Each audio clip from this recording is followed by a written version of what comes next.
Hello and welcome to the nonprofit world. I'm Jerry Valancourt. Parts of the eastern United States and the central U.S. experienced one of the coldest waves of December through January in many, many years, if not in history.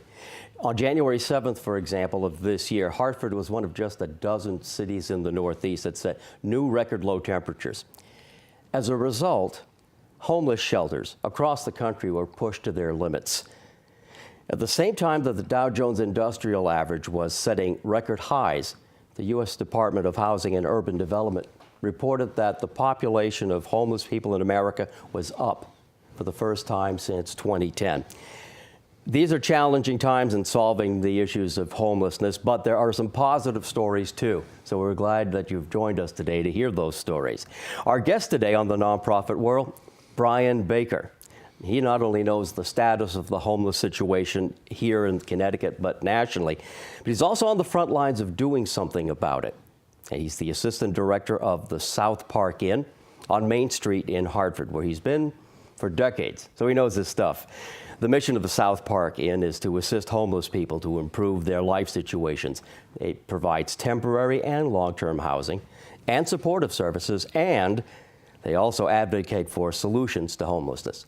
Brian, it's a pleasure to have you with us today. Jerry, thank you. Thank you for having me today. Really appreciate it. Started with South Park Inn in the very beginning as a volunteer.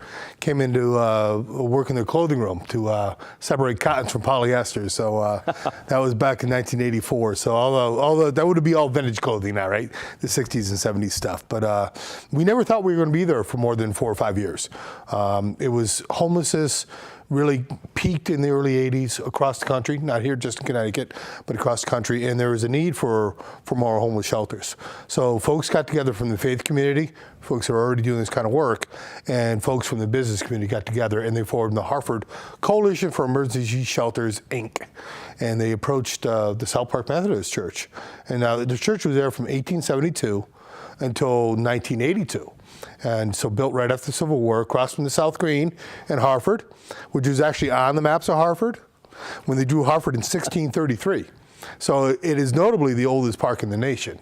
So that little South Green saw witch trials and Revolutionary War camp and so forth as time went on. So the church is a historic piece of property, and the Methodist Church was there and thriving for all those 110 years. And they, because the neighborhood changed, became very Hispanic. The folks that were in the Latin community are Roman Catholics or evangelical or Presbyterian, or not Presbyterian, but Pentecostals, mostly. And they ended up joining the church on Farmington Avenue.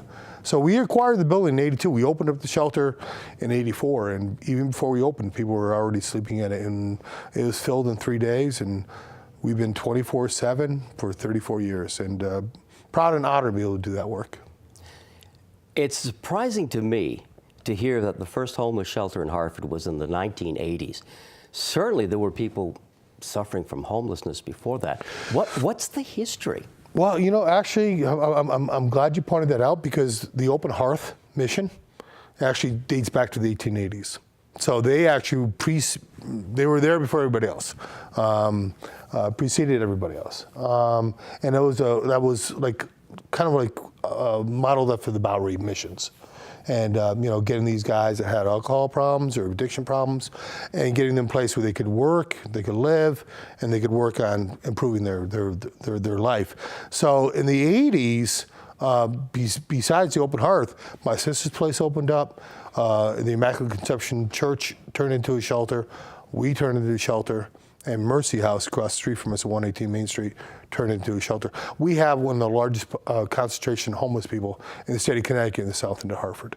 So between us and McKinney and Open Hearth and Immacare, now it's Immacare, it was Immaculate, shelter hundreds of people a night. And we're the only shelter in Hartford that has men, women, and children in the same place. So we actually have 118 beds in the old church that we're in. And we have another house called Plumpton House. We have 35 chronically homeless men and women that live there permanently. So on any given night, we're sheltering 153. And we have 15 kids in the shelter now. We have 3 pregnant women in the shelter with their children. and are there. And if you ask most of our folks 6 months ago if they ever thought they'd be homeless, they said absolutely not. This is not going to happen to me. But when people say they're a paycheck away from being homeless, it's true. I mean, life's expensive, and folks that are living with us, a lot of them are working, and they're working these part-time seasonal jobs too, and not getting benefits, and they're making a minimum wage, and it doesn't matter the zip code that you're living in. Housing is not cheap. Affordability is a big issue. What are some of the misconceptions that are commonly faced by people who are homeless? What do people get wrong about people who are homeless? What I enjoy is having folks come in, and we have dozens of churches and synagogues and civic groups, dozens and dozens, that come in and actually do our evening meal. So almost 90% of our time it's done by somebody from the outside. And you hear it all the time, that people, when they come in to serve, that they're realizing that if they saw that person on the street, they would not think that person was homeless. They're not the ones pushing the carts, at least not the majority of them. They're not wearing 5 overcoats. They look like you and I. And those folks that are using our services, it's quick that people realize that that could be you or I. It seems to me that one of the things about the term homelessness, or just homeless, you could replace the word home for other things. For example, jobless. It seems that somebody who is homeless, that's not the only thing that's not going right in their lives. And that's got to complicate the entire situation of cracking homelessness, of overcoming it. Well, that's right. What are some of those other things? Well, you have a big part of the population that actually are disabled. So you have folks that are suffering from some degree of mental illness. That's 40 or 50% of our population. You have folks that suffer from addiction, alcohol and drugs. And you have homeless veterans. We have 10 beds set aside just for veterans. We run a weekly drop-in center just for homeless vets and vets in need. And the VA's there every week, and the American Legion's there every week. We see 20 to 30 veterans a week that come through our drop-in center. So you have a significant number of folks that have served in our military that find themselves, because of PTSD and other reasons, a changed person. So you have that. You have a lot of single moms with kids. So mom is usually mom and dad, so she's running the whole show. And it's, if she has no income and if she's off state assistance, then she really has nothing. And we talk about the welfare state. We lost welfare. We ended welfare in 1995. So a single person that's not disabled, they have zero income from the government or from state assistance. When you say we ended welfare in 1995, could you explain? Well, back then. That was a law passed during the Clinton administration. That was during correct? the Clinton. That's right. And it was really trying to get welfare to work. And those folks that needed that and were able to do that, it was good. It was good for them. That was, but that was something that we did as a society to get people off assistance, right? So the whole culture of assistance changed. But we also had a lot of folks that were disabled that just couldn't do that. And then we lost our public housing too. So whatever you thought about it, good or bad, all our housing projects went away too. So that affordability of where a family could come into the shelter and within 2 weeks, I could get them a house or a place to live and public housing also went away. So you have those different things converging at the same time. Just in the few minutes we've been chatting, you've opened up a number of areas that we can be talking about, and I certainly want to. But I'd also like to hear about your story. You've made a career working in a nonprofit, and not only do you still enjoy it, but you're still enthusiastic about it. What began your career working on the topic of homelessness? As I understand, a veteran was involved. Yeah, absolutely. What happened to me is I went in the seminary. I went to St. Thomas Seminary in Bloomfield, and I was studying to become a priest. But at the same token, the same time, the shelter opened, and they needed volunteers. So I got involved there. I didn't go on to priesthood, but that was my gateway right there to get involved with helping out the homeless and who we found on the streets.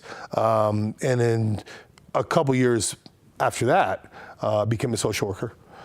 Ended graduating from Central Community College, or Central State College, now university, and had a homeless veteran that showed up at the door, housed him, and I got him an application to the Rocky Hill Veteran Home, and we got him down there for an intake, and he was all clear to go in, and then they came out and they said, "This guy's can't stay in." I said, "Why not?" He goes, "An honorably discharged veteran." He goes, "He's overweight."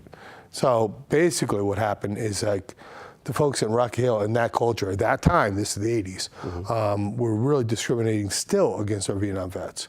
And but we turned that around and did rallies and then fast forward to 2008, the VA actually moved out of Hartford.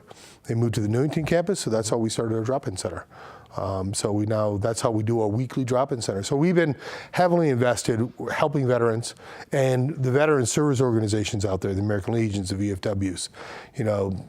When they know what you're doing and you're helping out vets, they got your back, and they have now for years. So getting supplies in, helping with housing, helping move vets out of the shelter.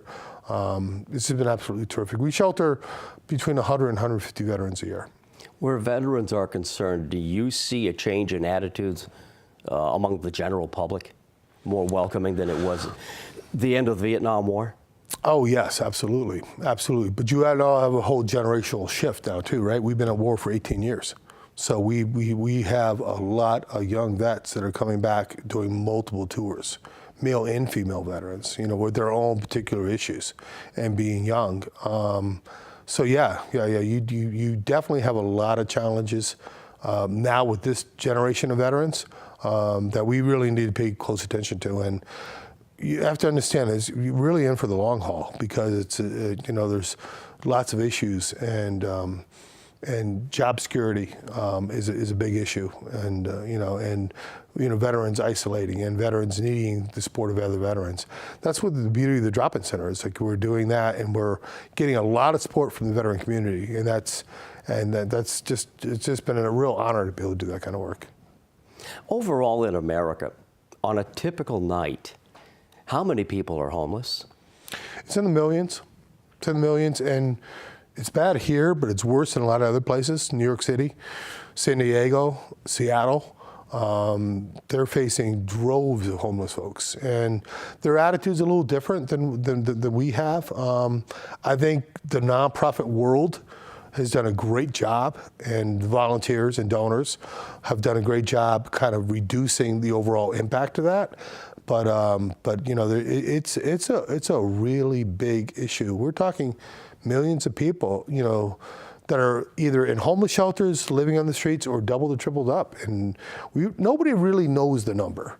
It's like and it's not finite either. It's not just you're homeless for a certain amount of time, or we're reducing it. We all have done a great job doing that, but that homeless person in the shelter now may never thought they'd be homeless just months ago. Somebody losing a job may be dependent on how much or how little they've had in their savings before they become in need of a shelter. That's right. And so many people have no savings, no retirement, and never expect to. And life's expensive.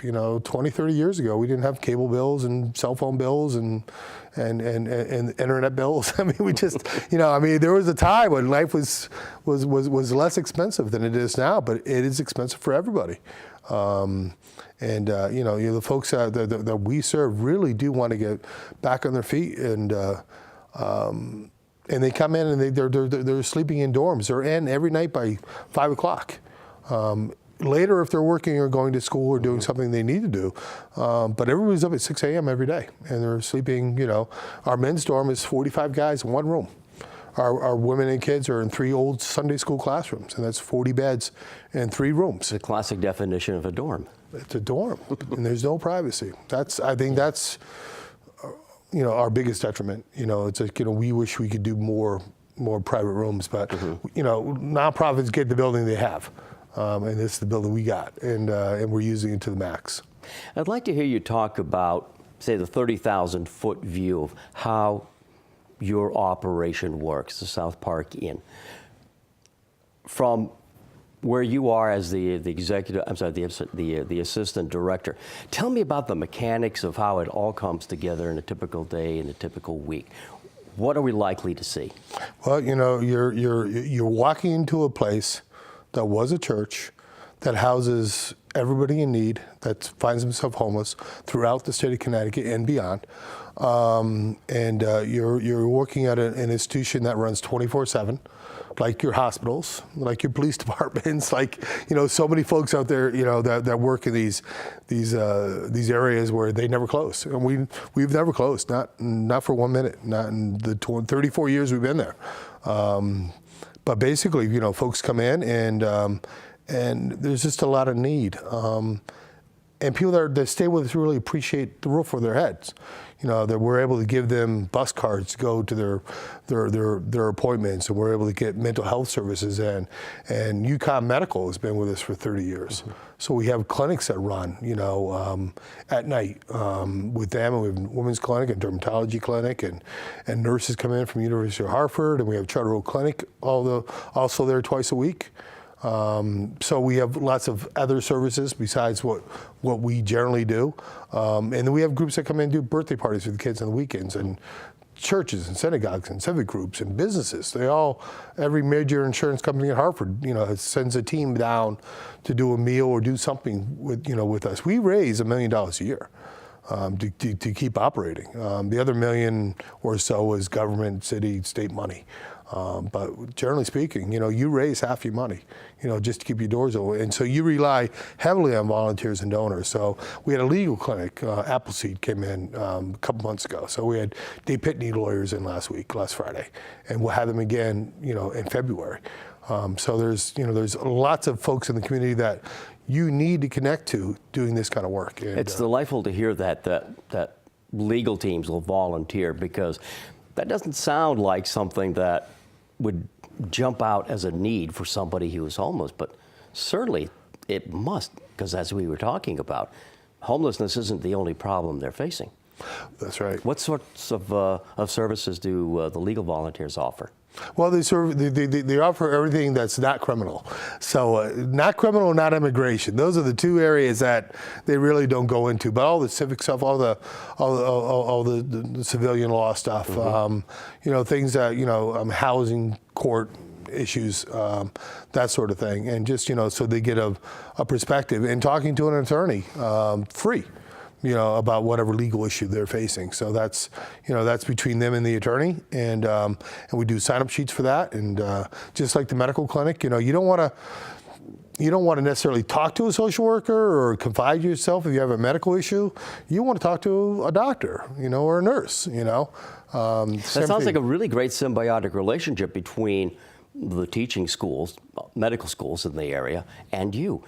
You offer students an opportunity to get hands-on training before they're actually allowed to work with patients, technically speaking. Is that right? That's right. That's absolutely right. And it's very much appreciated. We have folks on our directors that actually teach at UConn.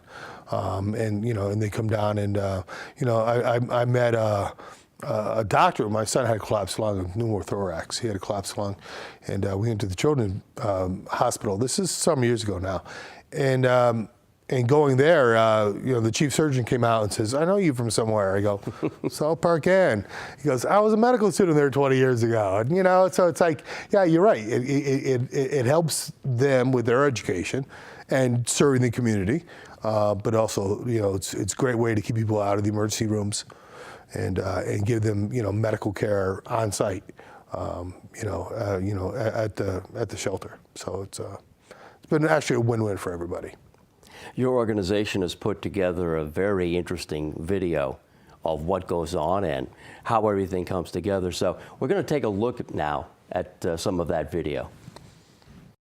We're one of 3 family shelters in the city. There's us, there's Salvation Army, and there's my sister's place. We're the 3 family shelters that serve Hartford and Greater Hartford for the most part.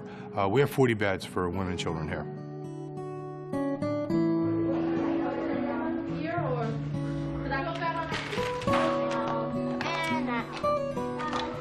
I really enjoy it. I really made friends here, and it's a good environment. People are nice. Got my own space. I don't have to, worry about my things. I'm safe. They make you feel welcome, It's kind of hard not to want to be here, It's a blessing to have a good hot meal. I am very thankful for South Park Inn because they took me in, got me off the cold. It's here if you want it, the shelter, the food, the staff, if you need the help, the proper help, I wouldn't know what I would do if this place wouldn't be here for me and my child.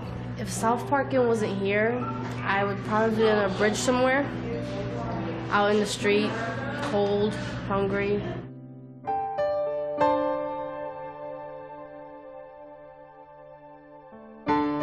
You stay warm up there? Not really. No? Watch the wind a little bit, that's it? Yeah.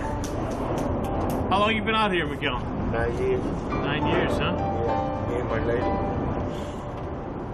We go out on Thursday morning from 6 to 10 a.m. or so, and we try to engage with the homeless that are living outside. How long you been out here, Wes? Two years in April. I stayed in Bushnell Park from about April till July, and then from July, so about a year and a half here. Thanks, Wes. Stay warm.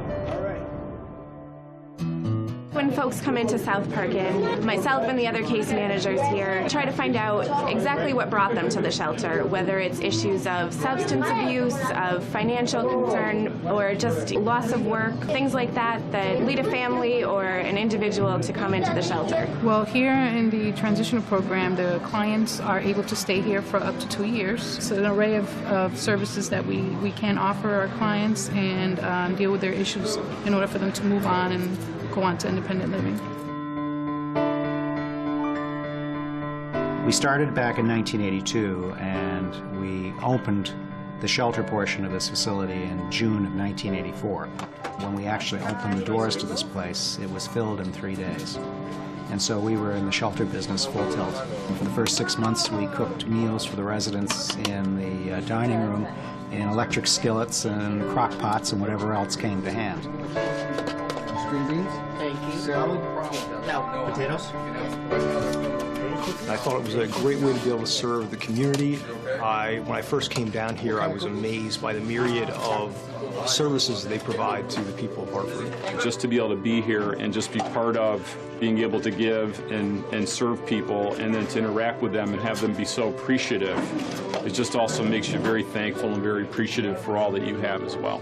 Volunteer groups save us nearly $40,000 a year in food costs and preparation because they provide either the meal or they provide the service to deliver the meal. You can't even begin to quantify it.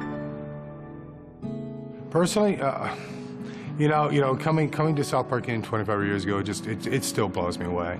I think there's a real sense of pride in the organization that we have done a tremendous amount over the years to relieve a lot of fundamental misery in our community. This might get you to tomorrow where that opportunity that's open for you will be available. When I went to South Park, I was with nothing, only my bed. I have my own apartment. I was years ago in a drug problem. When you have a mistake, you can stop looking back. You have nothing now, but you can focus to have something.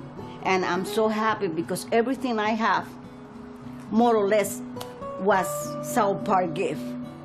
We have never closed, not for 1 second. Not in the 25 years we've been here. We've been here around the clock 7 days a week. We have numbers of people that have been here for a long time. They really feel they're making a difference in the lives of the homeless clients that come through our doors.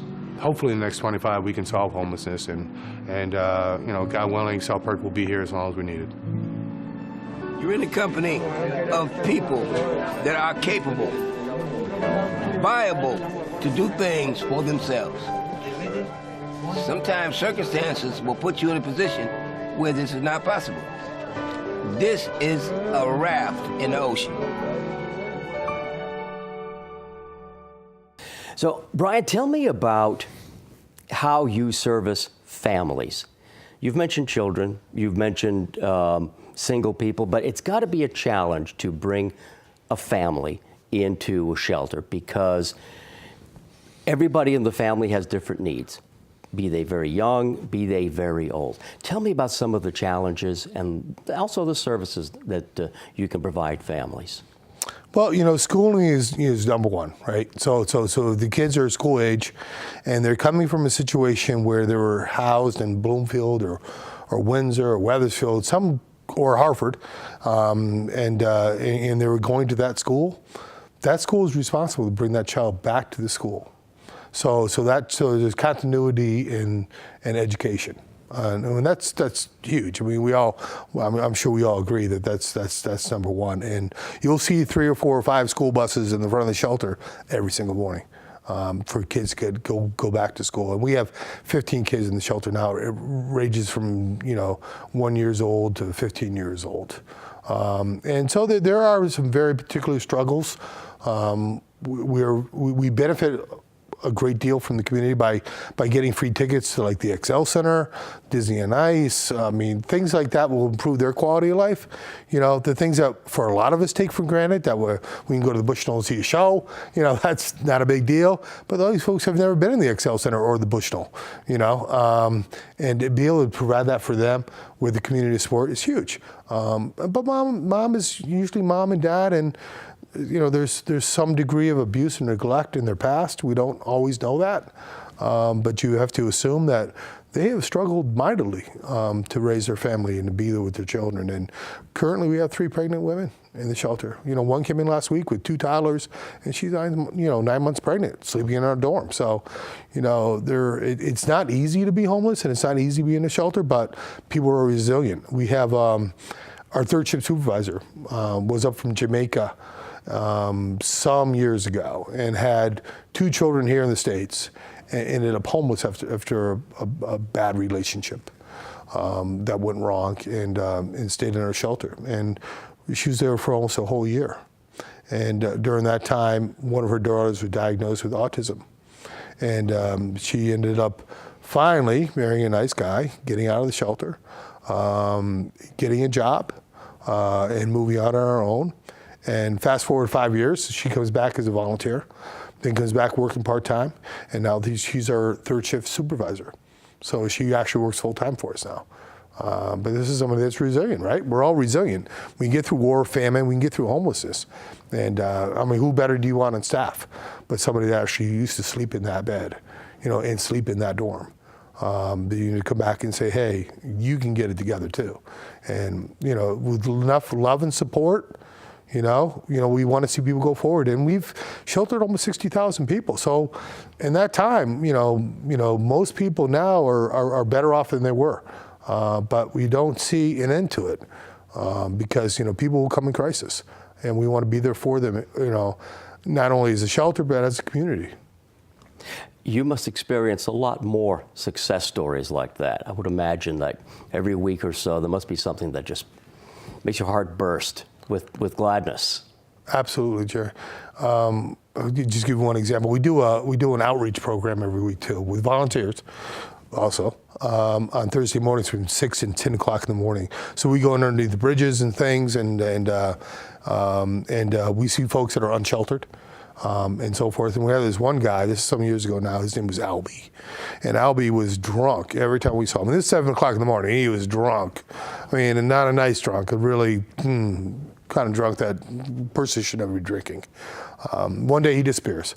3 months later goes by, and we get a call from Albie. And Albie's coming out of incarceration. He got picked up on a warrant for something he did. And he says, I don't want to go back to the streets. I want to be housed. So we brought him to the shelter, moved to our then transitional program. And he had an additional 3 detoxes before actually he got himself straight, moves out, 6 months go by, and we get a letter from his daughter in Florida with pictures of him and his grandkids, saying basically, I thought my dad was dead. and I never thought I'd never see him again. And he's been sober for over 10 years and comes back and helps run our AA and NA meetings. And this guy was a machinist in Bristol. So he lived in Bristol, had a family, had a bad divorce, and just never hit bottom. He just all the way through those floors to to a point where we never thought he would ever improve his state in life, but he did. So yeah, so that's a total success, that somebody now that walks the streets, has his family back, has his life back, and we are part of that, and we're part of that because of what we do, but also because of our volunteers and donors too that help us, help us in the community. And I can barely go anywhere without meeting somebody that has somebody that in their family or they know that have suffered from addiction or homelessness or that. I mean, I was in West Simsbury and doing a talk at a golf course to a well-heeled senior women's league guild, and I never thought I thought I'm so far removed from what I do in Hartford for where I am now. That I thought, they just weren't quite ever going to understand this. And at the end of the talk, and at the end of our time there, a woman came up to me and says, "My daughter's an alcoholic and she lives on the streets of San Francisco." And so it's like, it's just, we're all touched by folks in our lives, if not ourselves, by folks in our lives that are suffering from something that might, end up, have them end up homeless. And we've had recently we had Permatex in and travelers in for tours and doing community service stuff, and both occasions I met somebody that had their mother or their brother or their son or daughter experience drug addiction, homelessness, and so forth. So yeah, it's not far removed, just isn't. Let's talk a little bit about affordable housing. I have read that we are really in a crisis stage right now in this country, especially in the larger cities, where people are preferring to live in cities, and laws of supply and demand. The more people who move into a city, the more stress there is on housing that's out there, and as a result, the cost of housing goes up. How has that affected homelessness? Well, affordability is where it's at, really. I mean, folks that could afford housing, and have decent paying jobs, they're not going to find themselves homeless. Money's everything, and you have so many folks that are just living right on the edge of being homeless. And housing, no matter what zip code you're in, it's no cheaper. In different sections of the city or a community that experience high crime rates, housing is no cheaper. So you have lots of folks out there that are just squeaking by. And affordability is everything. It just is. And we have less of that. My wife's family's from Brooklyn, and where she lived in, in her neck of the woods in Brooklyn and Sunset Park, changed completely around. I mean, it's just like, stuff that was very affordable now is, townhouse or brownstone, as they call it, is hundreds of thousands of dollars. And it's like, and if you can't, you can't make it there, then, where are you going to go? You're going to end up working 2 or 3 jobs, and just to afford life. Just to give a little bit of background to what you were saying, I read that the National Alliance to End Homelessness, I'm sure a group that you're very familiar with, said that, and this was just last month, that cities across nations are facing an affordability crisis. In the 100 largest cities in America, 80 of them have seen rents go up faster than the rate of inflation and ahead of hourly earnings. So it's a race that people on the edge are losing. Well, that's right. That's right. Hartford, where we're at in Hartford's really a second-tier city. You have Boston, you New York, you San Diego's, your LA, you San Francisco's, your Atlanta's. Those are all first-tier cities, and places like New York is just so expensive. You go to Seattle, it's so expensive. And great paying jobs if you can get them. if you can afford them, if you have the education, the experience, and you have the skill set that they're looking for. But if not, you're making minimum wage or just above it, and it's just so expensive. And you're right. I mean, real estate in your urban areas now, comes with high prices, because that's where a lot of folks want to live, it's just an expensive thing to do. Let's bring it down to the personal level for a second. There's probably no one profile of the typical homeless person, probably no such thing. But in terms of demographics, age, gender, etc., what are we talking about? You mentioned veterans is a large portion of large percentage, but tell me about the people that you meet overall in general. Okay. Overall in general, if you have 100 people in the shelter on any given night, less than half of those folks are from Hartford. So the other half, or plus the other half, are from everywhere else. So I live in Enfield, and there's no shelter from Hartford to Enfield. So you have many communities that have no place for folks to go to. We used to have, town farms, and we used to have poorhouses, right? We don't have any of that anymore. So a town or a city or a municipality doesn't take care of their own like they did at one time. And that's, and Hartford understands that, and they're always saying, hey, we need to share this burden of social services. And I agree with them. But when you have institutions like South Park and another 6 shelters in Hartford, well, that's where people go. There's one shelter in East Hartford, and there's, shelter in Bristol, and there's shelter in New Britain. But, it's a handful of communities that actually are doing this kind of work. So typically, overall, getting back to that typical 100 people in a shelter, how many of them are women? How many are men? What are their age groups? Our shelter is 40 women and kids. So we have 15 kids in shelter now, living in our first of 3 dorms for our women and children. And so there's an additional 20 plus women that are single. They're living there. In our men's shelter, we have 45 beds for guys. Male population is generally higher than the female population on the streets. And our transitional veteran beds / respite beds, we have respite beds now at Hartford Hospital. That's an additional 33 beds. So folks that are up there are coming right out of hospital. And it's a 211 system now. Now, if somebody's homeless, they'll call 211. And they have to. You can't just walk into a shelter anymore. I see. And they'll call 211, and they'll actually be sent to an appointment to be diverted from homelessness. And then if they still are homeless and have no place to go, they'll actually be sent to a shelter. And the waiting list right now for somebody on that list is 800 people, men, women, and kids. 800? 800 people.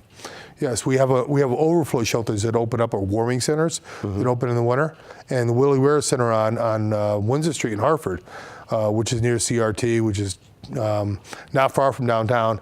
It's got 50 or 60 people a night, men and women, sleeping in chairs, no showers, no food, maybe some snacks, no case management, but it's a place for them to go to get out of the cold and keep from freezing to death. So beyond the capacity, the several hundred beds capacity in the shelter, you still have warming centers. Not only in Hartford, even my town in Enfield has one. What's the impact of domestic violence in your population? It's huge. Abuse and neglect in this population is huge. The evils of poverty and all that brings is huge. We have a whole DV, domestic violence shelter network, that's separate from our shelters. You have shelters in Hartford that are not listed of where they are because of domestic violence and all that brings. And you have even a domestic violence shelter in Enfield. So those shelters are packed too. So we actually have an overflow of folks that are coming from there to our place. And then we recently lost St. Agnes Home. It was in the paper this weekend that they're going to close after 100 years. And that was shelter for teenage women with their teenage girls about to have birth. So there's some big changes there.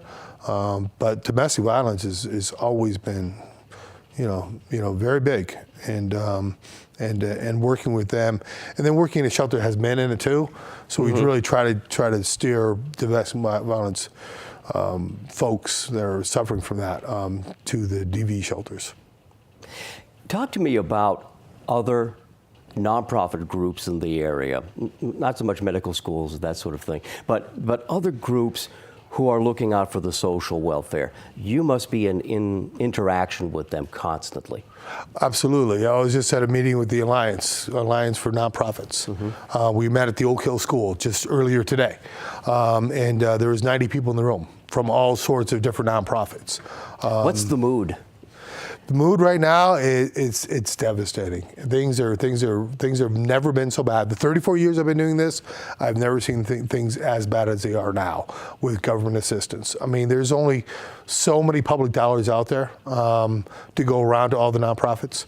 And folks that are doing this kind of work, not only homelessness, but all other services that nonprofits offer to folks. There's only so much public money. You give to your church or your synagogue, and you have 4 or 5 maybe nonprofits that you want to help out, Make-A-Wish or whoever. But there's a limit to what any person or family can do.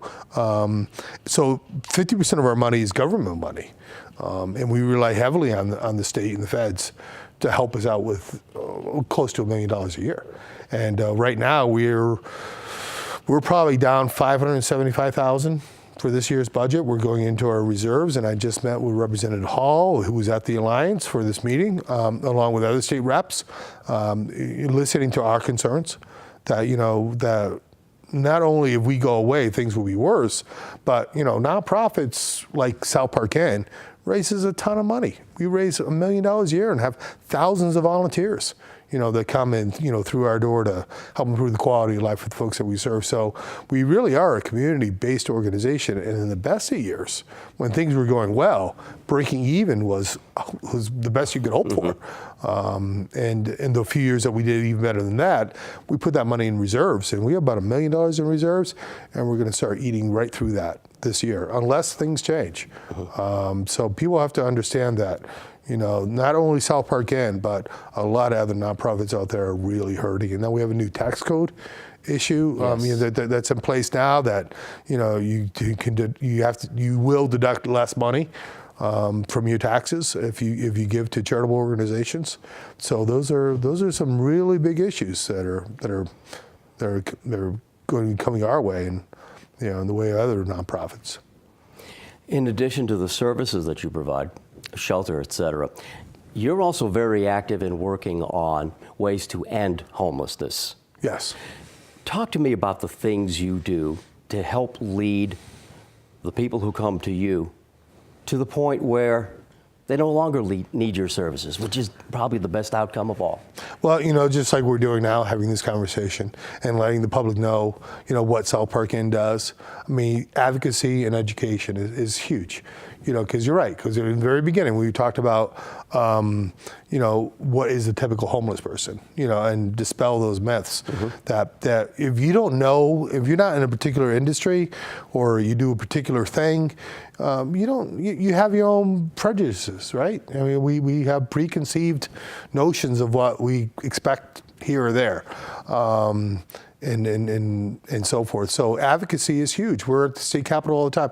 The folks that run the Veterans Committee, the Senator Flexer and Representative Hennessy and so forth, and the other members of the Veterans Committee do a Help a Hero once a year for us. So they have a Humvee that comes up from the National Guard, park it right in front of the Capitol, and the legislators come down and donate. And so we'll actually have a conversation with 100+ legislators, over that period, that day, of folks that are concerned about what's going on in the community. So, you have to advocate for the folks that you serve, and help them improve their quality of life. But also the stigmas around it. Hey, these folks could be you, they could be me, they could be anybody else. Addiction or loss of job or anything like that, can bring somebody an accident. Somebody goes through a car windshield and gets traumatic brain injury. They're this person 1 minute and then they're somebody else the next minute and disabled, right? My dad had a brain aneurysm when he was 50, about my age, in the mid 80s, and he raised 6 boys and had 44 units of housing and a full-time job and a full life. And then one day you have a brain aneurysm like he did, and completely disabled ever since. So yeah, things happen to people, and if people understand, the folks that we're serving, and that the folks that we're serving in the shelter appreciate being there. They're guests. They act like guests. The vast majority, they're not the gangbangers out there. They're not the ones selling drugs or robbing people. These are the ones that are really more victims than anything. I would imagine that your guests also learn lessons while they're there. Maybe some practical ideas and ways of life that can help prevent them from coming back. That's right. We actually have different workshops during the week. So we have an employment workshop. Teach people how to present yourself in an interview, right? Tape people doing that, and we have credit counseling that comes in. We have a group out of Boston that comes in every week, and they talk about the practicalities of money management. And that's what a lot of people don't have. Managing your dollars. There are few or many. It's all about managing your dollars. And my former boss would always say, take care of the pennies, the dollars will take care of themselves, right? And it's that practicality, and running the AN and AA meetings by formerly homeless folks, coming in, and part of recovery is mentoring, and that's a big deal, and help people with their life lists. There are all sorts of groups that come in to help out, here or there, and they do drives for us because people come in with a bag or two of stuff, and that's all their worldly possessions. So they'll come in and they'll do a toiletry drive, or hygiene supplies, personal care items, socks, underwear. I mean, all that stuff that most of us just take for granted, that you have a decent pair of shoes to wear. Right. That don't have holes in them. The world for somebody. Yeah, and if you have nothing in your wallet, and you have no plastic, nothing to charge, your alienation is just huge. Strip yourself of everything you have, your title, your job, your career, your family, and it's just like, and reduce yourself to nothing. That's the world of the people that we serve. Considering the need, it must be, and that what you can offer is outstripped by the demand. How do you make the decisions? What are the criteria that you apply to, who is able to spend the night with you? Well, it's a 2-on-1 system now. So we really get, unless we have them, we find them on outreach. I'm sorry, the 2-on-1 system is what, for those of us who it's a state system. I'm sorry. If somebody's homeless, we're in need of anything, it's InfoLine. And it's supported by United Way. And it was really set up a few years ago to try to get a real handle on the amount of people who are homeless, who are homeless, and those sorts of things, and resources. So it was implemented by the state. So folks can't just walk into a homeless shelter now. They got to call 211. So they call 211 and they say, "Hey, I'm homeless." If they have a phone, or they're using somebody else's phone, and they communicate that to them, and then they're basically set up with an appointment. Say, hey, tomorrow, come to the diversion center, and then be interviewed. And then if we find at the end of that interview you really need shelter, we're going to put you on a waiting list for shelter. And there's hundreds of people on that waiting list. So what the shelters do is they look up that waiting list, and and you go from the top of the list, folks that are most in danger, that are sleeping in a car or sleeping in an unsafe situation, and you call them for shelter. If they answer, then we have them in if we have a bed. So it's a tough situation that they actually find themselves in, unless they're a veteran or unsheltered. They have to go through that system. If someone's watching this right now and says to themselves, "I would like to help," what sort of opportunities as individuals can people offer to you? Well, we take a lot of volunteers and donors and folks that are doing all sorts of cool stuff out in the community that really, really, really want to help. And the vast majority of folks that work for us actually were volunteers at one time or another. And, I never thought in '84 working in the clothing room that I'd be sitting here with you, right? But the opportunities are great. I mean, folks from the community have especially folks that if you're not doing the work, you have a new, fresh set of eyes, on what we're doing, and people come up with some terrific ideas all the time. And they can go to our website, www.southparkin.org. And we were there long before that TV show was around, with the original South Park. There really is a South Park, Colorado. Yeah, I know. In Texas too. Okay. So we have a really giving community. We really do. This nation is very, very giving, and they understand the plight of folks that we serve, not personally, but we all know. I mean, how far are we, any of us, from catastrophe of one kind or another? That's why folks join the military when they're 18, because they think they're invincible. When they get to our age, they're like, well, invincibility is not in question anymore. Things change, obviously. I know you're using social media, as you mentioned, but there used to be a day when there were many more large employers, and donations for employees would sometimes be going through the United Way. Yes. And you could go to one meeting and talk to hundreds of people at once with your story. That's not so much the case anymore, is it?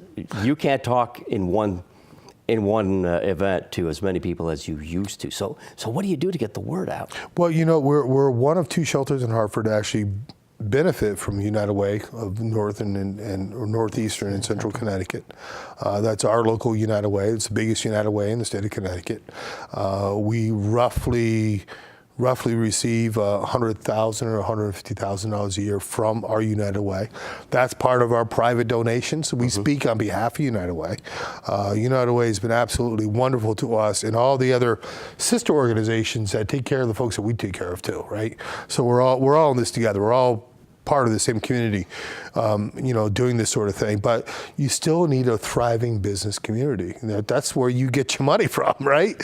Business does well, we do well, and that's always the point. Is to go out there, have the folks at Pratt and Whitney, the folks from various organizations, understand the work that we're doing. And even the New England Patriots were by not that long ago to give you a thumbs up and a help. That's right. The last regular season game with the New England Patriots versus the Jets, or one of the last games. It was really cold, and people were able to bring blankets in, and then they made an announcement at the end of the game. They said, hey, if you want to donate your blanket to a homeless shelter in New England, we'll take them, we'll clean them, we'll wash them, we'll dry them, we'll fold them, and we'll bring them to those various shelters. So we picked out one shelter in every state. We were lucky that we got picked by the Patriots, and the Patriots came down and with the cheerleaders and the mascot and a couple ex-players came down and gave us some real joy. It was